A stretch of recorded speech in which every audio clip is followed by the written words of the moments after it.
కానీ ఇక్కడ చూడండి విచిత్రం ఏంటంటే పేదవాళ్ళ మీదనేమో విరుచుకుపడే రాక్షసిలాగా ప్రవర్తించే హైడ్రా పెద్దవాళ్ళ పట్ల ఎట్లా ప్రవర్తిస్తుందో ఇప్పుడు ఒక్కసారి మీరు చూడండి, ఏ రకంగా ఏం జరిగిందో ఒకసారి చూడండి. నెక్స్ట్, ఈయన పేరు పొంగులేటి శ్రీనివాసరెడ్డి. ఈయన ఈరోజు రాష్ట్రంలో మంత్రి. ఇదిగో ఇది ఆయన కట్టుకున్న ఇల్లు, ఆ పక్కన ఇదిగో ఇదివరకు అక్కడ ఉన్న చెరువు.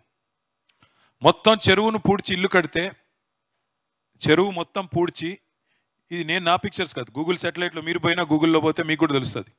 గతంలో ఉన్న చెరువు ఉంది, ఇవాళ ఆ చెరువును పూడ్చేసి మొత్తం ఆయన ఇల్లు అది కనబడుతుంది కదా అక్కడ పక్కన ఇల్లు, ఇదివరకు లేదు, ఇప్పుడు అక్కడ వచ్చింది. ఆ చెరువు మొత్తం పూడ్చి అక్కడ రెవెన్యూ మంత్రి ఈయన ఈరోజు ఈ రాష్ట్రంలో. మరి ఆయన ఇల్లు కూలగొట్టే ధైర్యం హైడ్రాకుందా? పెద్దలు పేదలు మాకేమీ తేడా లేదు అంటున్న బిల్డప్లు ఇస్తున్న అధికారి ఆయన ఇంటి దగ్గరికి పోయే ధైర్యం అన్న ఉందా? కనీసం పోగలుగుతాడా? పోలేడు. నెక్స్ట్, ఈయన పేరు డాక్టర్ జి వివేక్. ఈయన కూడా మరొక మంత్రి రాష్ట్ర ప్రభుత్వంలో. ఇదిగో ఆయన ఇల్లు చెరువు ఎఫ్టిఎల్ లోపల ఉంది చూడండి. ఇది హిమాయత్ సాగర్ చెరువు, అది ఆయన ఇల్లు రాజభవనం. ఇగో ఇక్కడ చెరువు లోపల ఇల్లు. దాన్ని కూలగొట్టే ధైర్యం హైడ్రాకుందా? పేదవాళ్ళు పెద్దవాళ్ళు అనే తేడా మాకు లేదు అని బిల్డప్లు ఇచ్చే అధికారులు వీళ్ళని ముట్టే ధైర్యం చేయగలుగుతారా? వాళ్ళ ఇంటి దగ్గరికన్నా కనీసం పోయే ధైర్యం ఉందా? నోటీస్ ఇచ్చే ధైర్యం ఉందా? నెక్స్ట్, ఈయన ముఖ్యమంత్రి రేవంత్ రెడ్డి గారి అన్న, ఆయన పేరు తిరుపతి రెడ్డి. తిరుపతి రెడ్డి గారి ఇల్లు అక్కడ రెడ్లో మార్క్ చేస్తుంది. దుర్గం చెరువు బఫర్ లోపల, దుర్గం చెరువు లోపల ఎఫ్టిఎల్ లోపల ఉంటుంది. ఇక్కడ విచిత్రం ఏమంటే సున్నం చెరువులో కట్టిన పేదలదేమో తప్పంట ఇట్లా కట్టిన వాళ్ళు, కానీ దుర్గం చెరువులో కట్టిన తిరుపతి రెడ్డిది మాత్రం తప్పు కాదు. సున్నం చెరువులో కట్టిన పేదవాళ్ళకి మాత్రం మీరు టైం ఇవ్వరు. ఎందుకు?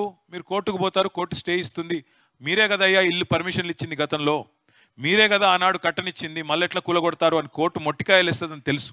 అందుకే పేదవాళ్ళకి టైం ఇవ్వరంట. సున్నం చెరువులో ఉండే పేదవాడికి టైం ఇవ్వరంట, కానీ దుర్గం చెరువులో ఉండే ఆ రాజప్రసాదానికి మాత్రం, తిరుపతి రెడ్డి గారికి ఆయనకి మాత్రం టైం ఇచ్చి ఆయన కోర్టుకు పోయేటట్టు చేసి కోర్టు ద్వారా స్టే తెచ్చుకొని, ఇవాళ ఏమైందయ్యా అంటే కోర్టు స్టే ఉంది, మేమేం చేయాలా? ముఖ్యమంత్రి సోదరుడు కదా, కాబట్టి ఆయన్ని ముట్టే ధైర్యం వాళ్ళకి లేదు. మీకు టైం ఇవ్వరు, మీకు కోర్టుకు పోయేదానికి అవకాశం ఇవ్వరు, కానీ పెద్దలకు అందరికీ టైం ఇస్తారు. నెక్స్ట్, ఇది చూడండి ఇంకా అన్యాయం. చెరువు మధ్యలో, చెరువు కనబడుతుందా చుట్టూ? చెరువు మధ్యలో అగో అది ఆ గెస్ట్ హౌస్. ఎవరిది ఇది? పట్నం మహేందర్ రెడ్డి ఈరోజు శాసన మండలిలో ప్రభుత్వ చీఫ్ విప్. ఆయనకు మాత్రం ఆయన గెస్ట్ హౌస్ దగ్గర పోయే ధైర్యం ఉందా హైడ్రాకి? చెరువు మధ్యలో ఇల్లు కడితే, కొంప కడితే దాన్ని ముట్టుకునే ధైర్యం కానీ, దానికి నోటీస్ ఇచ్చే ధైర్యం కానీ హైడ్రాకు ఉందా? ఇది అడిగితే వాళ్ళు తట్టుకోలేకపోతున్నారు. నెక్స్ట్, ఈయన పేరు గుత్తా సుఖేందర్ రెడ్డి, శాసన మండలి చైర్మన్. ఇక్కడ పక్కన చెరువు కనబడుతుంది, ఆ పక్కనే ఆయన ఇల్లు కనబడుతుంది చూడండి. ఇది కూడా చెరువు బఫర్ లోపల కట్టిన ఇల్లు. పోయే ధైర్యం ఉందా హైడ్రాకి? చెరువులో కట్టిన ఇల్లు శాసన మండలిలో చీఫ్ విప్ కట్టినా, శాసన మండలి చైర్మన్ కట్టినా అక్కడ పోయే ధైర్యం హైడ్రాకు ఉందా? పేదవాళ్ళు పెద్దవాళ్ళు ఏమీ లేదు అని మాట్లాడే బిల్డప్ ఇచ్చే అధికారులు కనీసం వాళ్ళ దగ్గరికి పోయి వాళ్ళని కనీసం మాట్లాడే పరిస్థితి ఉందా? ఆలోచించమని కోరుతా ఉన్నా. ఇవాళ రాజప్రసాదాలు మీరు కట్టుకోలేదు, మీరేం ప్యాలెస్లు కట్టుకోలేదు, చిన్న చిన్న ఇల్లు రెక్కలు ముక్కలు చేసుకొని కట్టుకున్న ఇల్లు, వాటినేమో నేలమట్టం చేసినారు, వాటినేమో కూలగొట్టినారు. కానీ ఇంత పెద్ద పెద్ద ఫామ్ హౌజులు, గెస్ట్ హౌజులు చెరువుల్లో కట్టినా, పొంగులేటి శ్రీనివాసరెడ్డి గారు రాజప్రసాదాన్ని కట్టినా దానికి మాత్రం అడిగేవాడు లేడు. అట్లాగే మీరు చూస్తే ఇంత చూడండి, మీరు ఒకసారి భవనం కూడా చూడండి, అది ఎఫ్టిఎల్ లోపల ఎఫ్టిఎల్ మార్కింగ్ అయ్యి హద్దురాయి పక్కనే ఉంది, అయినా దాన్ని ముట్టే ధైర్యం కానీ, దాన్ని పట్టుకునే ఇది కానీ పరిస్థితి కానీ లేదు. ఇంకా నెక్స్ట్, ఇది ఇంకా అరాచకం. ఈయన మా పార్టీలో గెలిచిన ఎమ్మెల్యే శేర్లింగంపల్లి, ఈయన పేరు ఆరికపూడి గాంధీ. బీఆర్ఎస్లో గెలిచాడు. ఈయనకు ఒక జాగా, ఇది ఎక్కడ? గాజుల రామారం. ఇప్పుడు మీ గాజుల రామారం బాలయ్య బస్తీలు వచ్చారు కదా ఇక్కడ, ఇక మీ పక్కదే ఈయనది.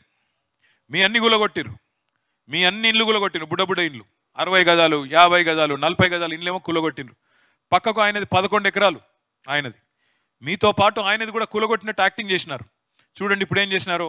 మళ్ళీ అదే అధికారులు, ఇదే హైడ్రా వాళ్ళు దగ్గరుండి, బ్లూ షీట్స్ కనబడుతున్నాయా?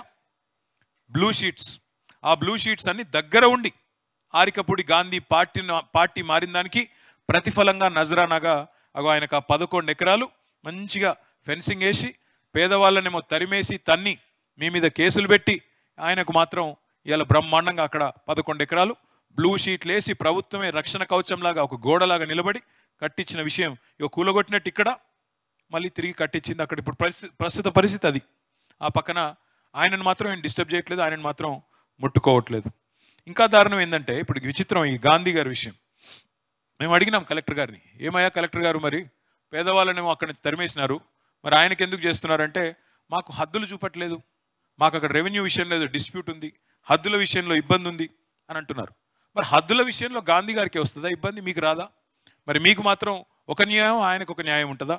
ఈ మాట అడిగితే అంటే కాంగ్రెస్లో చేరితే ఒక న్యాయం, కాంగ్రెస్ పార్టీలో లేకపోతే మీలాగా తన్ని అవతల పడేయాలా?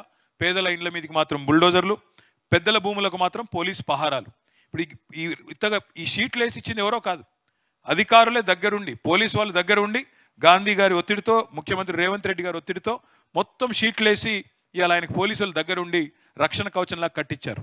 నెక్స్ట్ ఇది చూడండి, ఇది మూసీని అడ్డంగా కట్టిన మూసీ నదిలో అడ్డంగా కట్టిన ప్రాజెక్టు. మొన్న మూసీలోకి నీళ్లు రేవంత్ రెడ్డి గారు నింపి హిమాయత్ సాగర్ అంతా నింపి, ఉస్మాన్ సాగర్ నింపి ఒక్కసారి వదిలితే ఆ నీళ్ళన్నీ మొత్తం మూసీలోకి వచ్చినాయి. మూసీలో ఇది మూసీ నది, ఇది చూసేది మీకు కనబడేది మూసీ నది. ఆ మూసీలో అడ్డంగా కట్టిన పెద్ద ప్రాజెక్ట్ ఇది. దాన్ని ఆపే అధికారం కానీ, దాన్ని ఆపే ధైర్యం కానీ హైడ్రాకుందా? దాన్ని పోయి నోటీస్ ఇచ్చి ఎట్లా కడతావు మూసీకి అడ్డంగా, మూసీని కబ్జా పెట్టి ఎట్లా కడతావు అని అడిగే ధైర్యం ఉందా హైడ్రాకి? లేదు. అంటే పెద్ద బిల్డర్లు కడితే చక్కగా వాళ్ళకు సహకరించి, వాళ్లకు తానాతందాన ఆడి, మొత్తంగా వాళ్ళకు చప్పట్లు కొట్టి, వాళ్ళకు పక్కన నిలబడే ఆకాశం అంత అంతస్తులు కడుతుంటే కూడా, ఆకాశం అంత పెద్ద కడుతుంటే కూడా అదేమో వాళ్ళకి కనబడదు. కానీ ఇవాళ మొత్తం మూసీకి అడ్డంగా ఇది కడితే చివరికి మొత్తం కింద MGBS bus stand, Imlibun bus stand కూడా మునిగింది. మరి మూసీలో నీళ్ళు ఎక్కడికక్కడ ఇట్లా ఆపితే, ఎక్కడికక్కడ కబ్జాలు పెడితే డెఫినెట్గా జరుగుతుంది కదా. దీన్ని మాత్రం అడ్డుకోరు. దీన్ని అడ్డుకునే మంత్రులై ముట్టరు, పెద్ద పెద్ద నాయకులే ముట్టరు. పెద్ద పెద్ద నాయకులకు పోలీసులే మంచిగా దగ్గర ఉండి, ప్రభుత్వమే దగ్గర ఉండి ఇవాళ హైడ్రాని మేము వ్యతిరేకిస్తున్నామంటే ఇక దీనికి వ్యతిరేకిస్తున్నాం. ప్రభుత్వం బ్లాక్మెయిల్కి, వేల కోట్లు సంపాదించడానికి, బిల్డర్లను బెదిరించడానికి, వాళ్ళ దగ్గర డబ్బులు లాగడానికి బ్లాక్మెయిల్ టూల్ లాగా వాడుతున్నది హైడ్రాన్ తప్ప పేదలకు కానీ ప్రజలకు కానీ ఏ లాభం జరగలేదు. కాబట్టి మేము వ్యతిరేకిస్తున్నాం తప్ప మంచి పని చేస్తే మేము ఎందుకు వద్దంటాం? ఇగో ఈ రకమైన కార్యక్రమాలు, ఈ రకమైన ద్వంద్వ ప్రమాణాలు, డబుల్ స్టాండర్డ్స్ని ఎక్స్పోజ్ చేయడానికే మిమ్మల్ని ఇక్కడికి రమ్మన్నది.